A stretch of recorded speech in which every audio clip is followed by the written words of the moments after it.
Afternoon,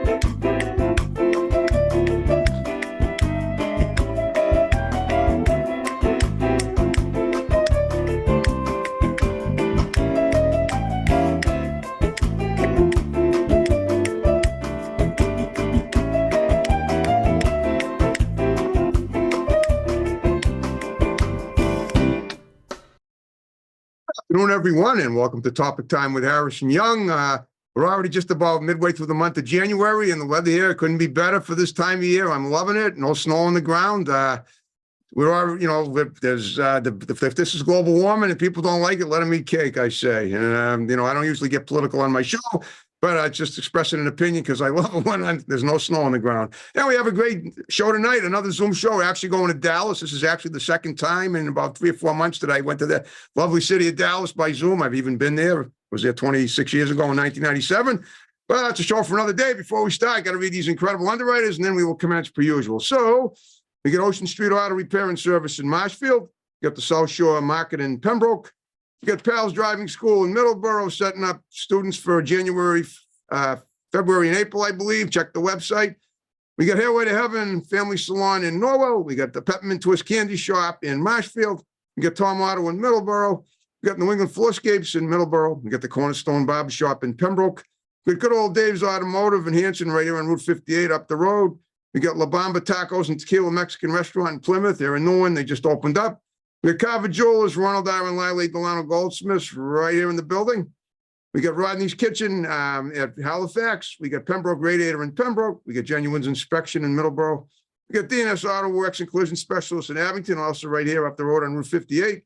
We got Crazy Axes Rec Center in Hanover. We got Salon Giovanni in Marshfield. We got Bryant's Auto and Tire Service in Middleborough. We got the Gunrunner LLC in Middleborough, the Second Amendment Freedom Store. And we got the law offices of Cahalan and Stefani PC in Brockton, specializing in workman's comp and personal injury law. I want to thank you guys very much. And now I'm going to introduce this young man here. His name is Brad Geminder. Is that how you say it? Geminder. Geminder. Okay. I mean, Geminder works too. I get that a lot. So. Well, you know what it is. Like I played music as a kid, and we used to have the key of G minor, and that's kind of what your name sounds like. That works. Okay. And this gentleman here, he's a salesperson for iHeartMedia. Now, the way I figure it, iHeartMedia is quite a large institution. The whole world knows about it. Just about every radio station, as far as I know, in the country is somehow affiliated with it. But without the people selling the time or whatever, or the space on that the sponsors create for and pay for, we wouldn't have it. So this is the gentleman that's responsible for that, one of them, and we're going to talk to him tonight. It's kind of a unique interview. And so, Brad, thank you for sitting there in your office or home, wherever you are. And the artwork is lovely, as we just discussed, to be on my show. Well, thanks for having me, Harrison. And I noticed you have quite the number of sponsors for your show. So I was very impressed with that. You have some good salespeople as well.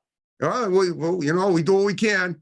All right. Well, tell me what, I mean, what I do with every guest is I profile them. I try to find out what they were like as younger people. You don't look too old. I'm guessing couldn't be more than the early 30s, but I want to find out. Okay, well, you're younger than me. I'm sure of that. I want to find out, first of all, what is your job description as a salesperson for iHeartMedia? And then we're going to go back to your childhood and like a therapist doing hypnosis to find out, get to the bottom of how you got there. So go ahead, tell me about that first. So my title is I'm an account executive or salesperson works, and iHeartMedia is the largest audio company, #1 in the country. We have close to 850 different radio stations. We reach 276 million people every week. We're the biggest podcast publisher in the country. We have thousands of podcasts, something like 400 million monthly downloads. So I work with clients that have a challenge with their companies, and I find out who they're trying to reach and what they're trying to get those people to do. And I target a specific audience based on our company's large reach and work with them to get their message out and get them to act and help their companies grow. Okay, well, so it sounds to me like you do more of the surveying work as far as getting, you don't get the sponsors, right? Or do you? No, I do. I work with different sponsors. I find out what their needs are, and I pair them and make sure they reach an audience that they're trying to reach, and the right messaging and working with them, finding out what they're trying to get people to do and who they're trying to reach, um, combines to get people to, work with their business. I understand. Are you affiliated at all with the Howie Carr Show here in Boston? I'm not sure. I'm based in Dallas, and I know you're based in Dallas, but because because it's all over the country, I'm trying to figure out who you have here in the Boston market that I'm familiar with. Because I listen to a lot of radio we have a number of stations in Boston. We have 850 around the country. So right. I'm not familiar with that show offhand, but good chance if it's an iHeart radio station, then yes. Yes, that's one of our products. Yeah, I wasn't even sure if it is or it isn't, but I'm always hearing I mean, just about every station I listen to I love top 40 music. I listen to it every day. It's my life's blood, basically, when I'm working out, having breakfast at home and everything. Right. I love it too. So, and just about every station I listen to, Boston, Providence, wherever, I hear iHeart mentioned. Yeah. So I know how big it is. Yeah. All right. Well, tell me about now. You're obviously, I'm guessing you were a go-getter from the start. So tell me about your life as a kid. How did this what did you aspire to, and sort of how did it get you into what you're doing now? If I assume there's a connection, usually there is, and let's break that down a little bit, and then we'll work our way back to the present and then possibly the future. So go ahead. So I grew up in New York, Long Island, New York. Yeah, you certainly don't sound like a Southern guy. I'm not a Southern guy. I've been in Dallas for about 20 years. Wow. So I grew up in New York. My family actually moved to Dallas when I was going to junior high. My dad. You've been there a long time then. Oh, well, you've been there a few years then. So I moved here going to junior high. Okay. And being a New Yorker, growing up in New York, and then moving to Texas all of a sudden in junior high, it was different. It wasn't what I was used to. So when I graduated high school, I went to University of Southern California. Wow. Freshman year of college. What'd you major there in? I majored in communications. So I knew I wanted to do something in media, communications, marketing.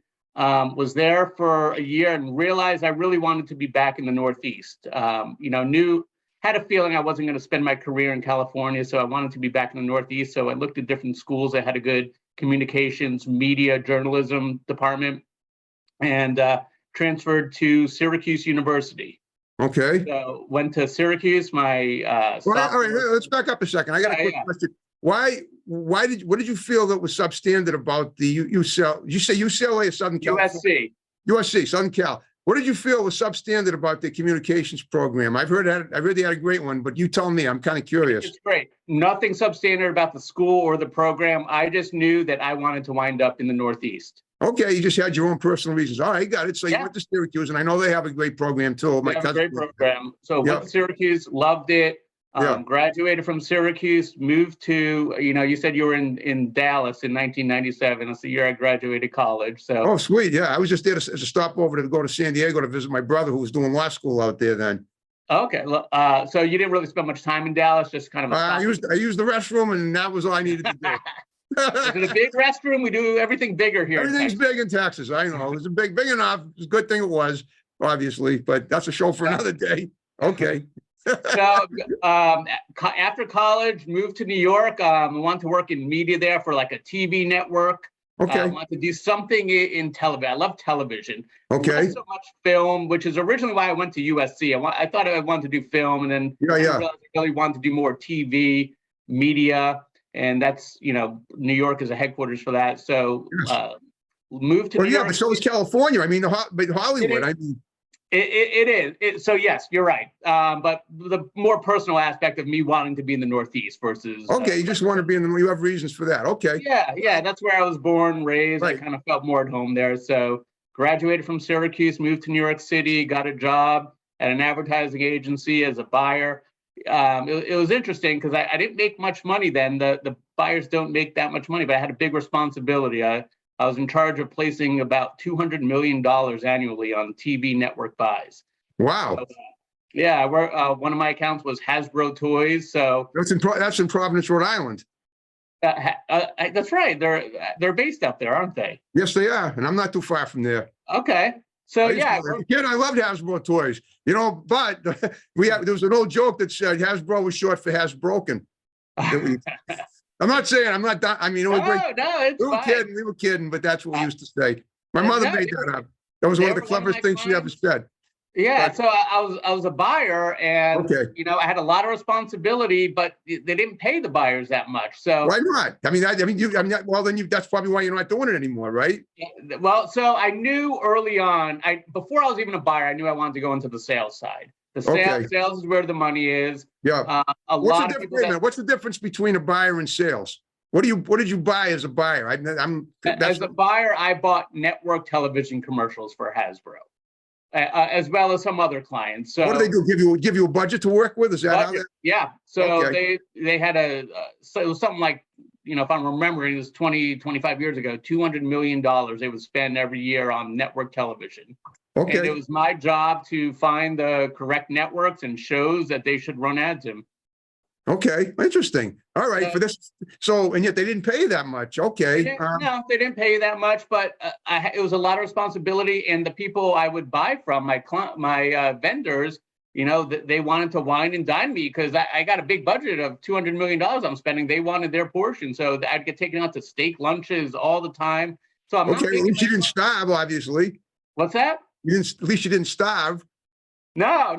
There was one time there was a steak chain called Smith and Walensky. It was right Yep. across the street from our office. I went there for lunch. I was taking the lunch and dinner. So I had two steaks this big in one day. Well, all right. So, You're talking to a vegan here, so I'm not a big steak eater at all. But okay. I understand. I used to be. All right, but I guess your house was kind of modest, though, right? Yeah, I mean, I lived in a tiny apartment that I shared with a friend of mine. It was Okay. a one bedroom. There's two of us living in there. So yeah, very modest. All right. Well, what's happened since now? All right. So then, then you went back. You're back in Dallas. So obviously, it was an opportunity for you to return there for something from work. So kind of interesting story how I wound up back in Dallas. My parents were in Dallas. I thought I was going to stay in New York forever, and I knew I wanted to. I was a buyer for a few years. I knew I wanted to leave that and go onto the sales side. So I had a job interview with a big TV network in sales. And Where? What TV network? it was Fox Sports. Oh, really? Yeah. Huh. So my interview was 8 in the morning on a nice fall morning, and I'm leaving the interview, and I'm in a nice suit. I'm walking back to my apartment to change, and I don't know how well you know New York, but I'm walking down 47th Street. I lived right on 47th and Second. I know New York. I've been there. So Yep. I'm walking down 47th, and I get to Fifth Avenue, and I see, again, beautiful Tuesday fall morning. I see like these Suburbans with, like undercover Suburbans. They put the siren on the dashboard. You're talking about, subs, like trucks. Yeah. I know what you mean. Sure. I used to ride in one for work years ago. Okay. This tinted windows. I see them going down Fifth Avenue like 100 miles an hour. I'm like, what the hell is going on? I get to Fifth Avenue. I look down. I see one of the World Trade Centers on fire. Oh, my God. It was 9/11. It was 9/11. Yeah. Oh, And so I was about 2 miles away. I wasn't that close. I wasn't in danger. I'm like, what's going on? So I get up. Well, of course you were in danger. I mean, no one knew what was going to happen. I mean, who knew what was going on? But and then I'm walking up to my apartment, and there's two guys on the corner talking. One guy says maybe the pilot fell asleep or something. I'm thinking, Yeah. the plane just hit. So I go upstairs. I turn on the TV, and by the time I got upstairs and turned on the TV, I see the second building on fire. Yeah. What's going on here? So, long story short, September 11th. You know what happened? 3 weeks later, I wound up getting laid off because my client was spending $200 million a year. They cut that budget to something like $25 million, and I wound up getting laid off. So I'm living in New York, paying rent, out of a job. And a few months later, I said, you know what? Let me move down to Dallas just for a few months. I'll stay with my parents. They got a nice place. I'll stay with them. I'll get a job, save up for 6 months, and move back. Okay. So wound up, talk about radio history. I grew up in New York in the 80s, big Howard Stern fan. Me too. I wound up getting a job at the Howard Stern station in Dallas, and this was like a dream come true. Yeah, but Howard Stern's in New York. How did you get? Isn't he? Yeah, he's in New York, but he was affiliated in stations around the country. Oh, right. So I got a job with the local Howard Stern station in Dallas, and I'm there. I start working. I never did sales before, but I had some knowledge. I was a media buyer, so I started. No training, just went out on the street and called on clients, and my first 6 months wound up making more than I made in a year in New York. That's swell. Well, so were you doing sales for his show? Yeah, I was for his show and the station. Wow. We had that show and some other shows. So all of a sudden, I'm like, wow, I could make some good money doing this. No I'm making kidding. more here than I was making in New York. The cost of living is a lot less in Dallas. So It is. let me It's keep a lot doing less this. in Dallas. I would think. Well, what do I know? I mean, it's Texas is big, but I guess New York is when it comes to overpriced and stuff. New York is the capital of the country. Yeah, I You mean, can, you can, you can get. I heard you get a hot fudge. You can buy a hot fudge sundae for $1,000 in one of those shops. it wouldn't surprise me. No, Yeah. I know. I wouldn't. I know about it because I was watching. I used to watch the show called Teen Kids News, and there were girls were talking about she paid $100 for a hot fudge sundae in one of the. Was it made of gold? Yes, that's the I one. spend that much. I want to eat gold. Yeah, that's right. I bet. Yeah. Well, okay. So that's why you're back in Dallas. Now that was That's how why I'm long back ago? in Dallas. I moved back to Dallas. I started making good money. I realized you could make money on the sales side, and I was like, you know what? I like this. I want to stay doing this. Did that for 8 years, and then moved over to iHeartRadio about 12 years ago. Been there for 12 years. Right. Okay. So you feel well. Why did you leave? You left the Howard Stern show for iHeartRadio. Well, he had left broadcast radio, went to Sirius. Sirius. Yes, that's right. That changed a lot. I bet a lot of people lost jobs because of that. Yeah. Well, I didn't lose my job. I still worked there for about 4 years after, and it was just time to move on. I got a good offer from iHeart, and they have some really great products. And it was a company I was really wanting to work for. Okay. So yeah, moved over to them and been doing that been with them for 12 years. We were called Clear Channel Radio at the time, then changed the name about 10 years ago. Well, now is that your office there, or is that your home? No, this is my home. This is my home. Okay, so you basically do you work? Do you work at their office? Is that how it is? Yeah, we have an office here. I work at the office, work at home sometimes. So yeah, alternate wherever I can. Well, now being what you do as a salesperson, are you on the road a lot? Meeting owners of new businesses and things like that. All the time. So I'm not really in an office too much. I mean, I am. I have my base set up there and my computer. But yeah, meeting with my clients all the time. Wow. Okay. And so how do you go about lining them up? You cold call people. They know. Do they call the stations? Isn't it? Now it's no longer your job to figure out what the companies need. It's your job to get the companies to take the bait, right? Is that it? All of the above. It's my job. Oh, it is. Companies figure out what their needs are and then put a plan together that's going to work and reach their goals. What's the biggest company you've worked with so far for advertising? Oh, I've worked with some national companies like Ford, AT&T, and then there's a lot of local companies in Dallas. So I've worked from some mom and pop shops to some very big automotive companies. Okay, and when you do it, you basically do you make phone calls or you just walk right into their businesses? A little of both. Back in the day, it was a lot of walking in. Now it's a lot. Now they know you're more established, so you don't have to. Yeah, little phone calls, emails, a lot of referrals. I'll work with someone and be able to grow their business, and then they'll put me in touch with some of their colleagues to help them grow their business and get good results. Have you ever done anything in front of the camera? You look or the radio. You look like you could. I haven't, and it's funny. You talk about salespeople. You're one of the best salespeople I've ever met because you originally asked me to do this. I said, no one wants to see me. I'm not in front of the camera. I'm just. Well, I disagree. I think you'd be great, but that's just one guy's opinion. But you sold me into wanting to do this and thinking it's a good idea when I originally said no. So I give you credit for being a good salesperson. Well, thanks. Oh yeah. No, I'm good at what I do because I've been honing my skills. But it would seem. How long have you been doing this for? This is my 13th year. Okay. I had my 12th anniversary last summer, and I started the show on August 18th, 2010. I just got really, really profiled big in a podcast out of Rochester, New York, at 10,000 views because a guy I had on from Providence, Rhode Island, is a big fan. He did a Zoom show with me. He works with Channel 12, which is a Fox News affiliate, Fox station in Providence. I even got to do a TV commercial at the end of last year, which was just a couple of weeks ago. And hopefully I get to do more. And last week I interviewed the ringleader of that podcast called Carl Hamburger. Carl Hamburger, yeah. And that's how I originally found out about you from the podcast. That's how I discovered you. Okay, and I discovered you I just happened to be looking on Facebook and you were on the chat line. I got almost 5,000. Well, I don't know. I have like over 4,000 friends now, and there's usually somebody that I can reach out to. And I have plenty of people now that have contacted me that want to do the show. Following their profile of my show, and the publicity has never been better. I mean, that's awesome. It is. It's great. And And you know what? That's how sales works. It's networking. I know. You know, someone discovered you. Who are these podcasts? Profiled you. I'm a fan of them, so I discovered you, and all through networking. Now you Networking. Yes, exactly. But again, I'm just wondering, somebody that majored in communications, why did you not decide to become an on-air talent in any capacity? I think you'd be great at it.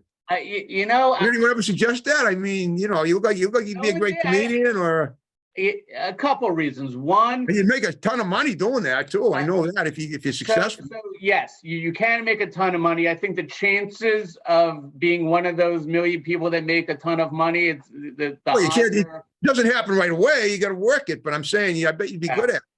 You've never done. I think it's hit or miss to make a lot of money being on air, but I knew with sales, I'd be able to make a lot of money. Okay, as long as you're obviously happy doing what you're doing and you're great at it. But I guess what I'm getting at is, when you were at USC, did you ever do any acting there, or in any capacity? I didn't. I have a sister that did some acting. She was in had a couple small parts in movies, and I thought, yeah, I want to do this. I want to be in front of the camera. And to be honest, I didn't think I was that good at it. And again, it's get a little inferiority complex going. I'm thinking maybe I can help you. Apparently, well, to be honest, I wasn't good at it. I tried. I auditioned a few times. I never got any parts. So I figured, I think I could be better at sales. So let me do that. Okay, yeah, you're better at sales. So how many clients do you have now currently? Lined up for commercials coming up, say in the next couple of months. Oh, it's probably in the about 20 or so. Okay. It varies. You can have a lot of clients, but I focus really. I get really deep with my clients, and I work with them a lot. So it's hard to have multiple clients, but I really go in deep with my. Well, you obviously have the big ones. They're the ones that that pay the rent for you. Yeah, well, and I prefer that. I prefer to work with less bigger clients and be able to help them grow. Right. Do you have a big family? You married with children or anything? Or I'm married. I have one daughter. Okay, so that's good. At least you're making a living for a family, not just yourself. Whereas I will probably never be married. Although I actually did have a female guest on my show that I'm getting pretty chummy with. And maybe there you go. And she's a millennial too. So you know what, Harrison? A guy. It's never too late for a guy. No, it's never too late until you're dead, and I'm not dead yet. All right. Well, so what are your hours now? I mean, it sounds to me like at this point, you're probably more of you work independently more than punching a clock and doing it to the behest of the boss. Is that right? Yeah. I mean, my job's commission based, so that's what I figured. All commission. It's mostly commission. Yeah. So it's up to me. If the more I work, the more money I make. So right. So you basically pick your own hours. I pick my own hours, but it's also, with the advent of computers and phones and everything, it's all the time. I'm always working. I'm always, texting or talking to clients. So I don't really consider it 9 to 5 or anything. There's times where I go into the office, between hours of 9 to 5, but, it varies. I wouldn't say there's a set time. I think a lot of jobs are like that nowadays, where it's not like, unless you're working in a factory and going in and clocking in. I've done that. I know that deal. The minimum wage, boy, did I have a cheap boss back in the 80s before I started college and any of that stuff. Now tell me, do you guys have meetings regular, between the salespeople in your office? Okay. Yeah. We have meetings, talk about. You just bounce ideas back and forth. Is that how that works? Absolutely. Yeah. Okay. And how big is the staff there about? Oh, we have, as far as salespeople, maybe 25, 30 salespeople. Okay, so that's a pretty good size, but it's not so big that you get lost in the shuffle coming and going. Right. Okay. Well, guess what, Brad? We're down to the final 5 minutes of the show. That was quick. It was. I'm always just quick. People have fun with my show, and that makes the time go by fast. I hope you had fun talking to me. And I did. It was great, Harrison. I hope it was worth it, for me getting you on here after you at first were skeptical, and I hope you. And let me tell you something. You're going to set a good precedent for a lot of people that might have potential that they could tap once they see your pep talks that you were given, or the kind of. I appreciate that, and anyone can really do sales. Some people are more apt to it than others, but you just got to believe in what you're selling. Yeah. And I work for a company that's got amazing products, so that helps too.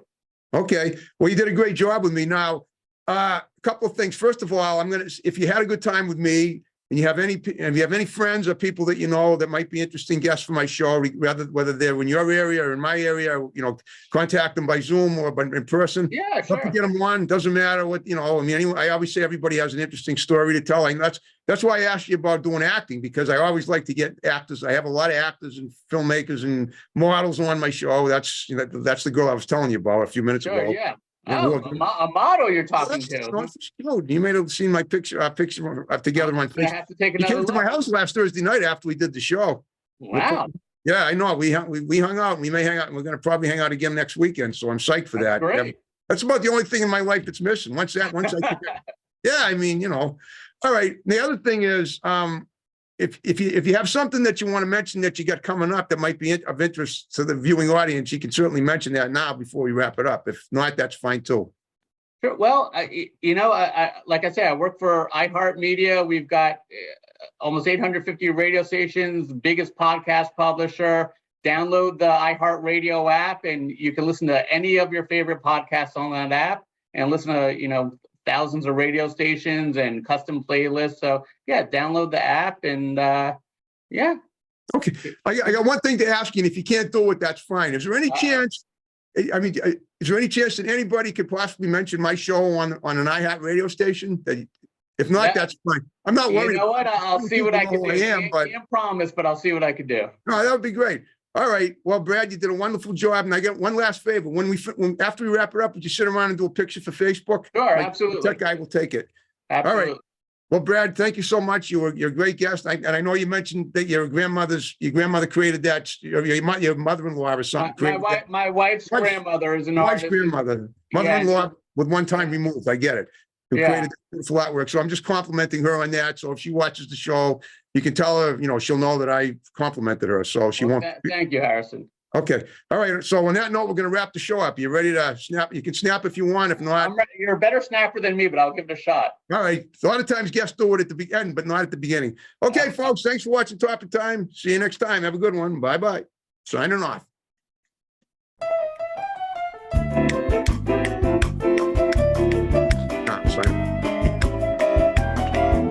Snap with my right hand, not my left. How'd you know which is which? Means you're not dyslexic. Yes.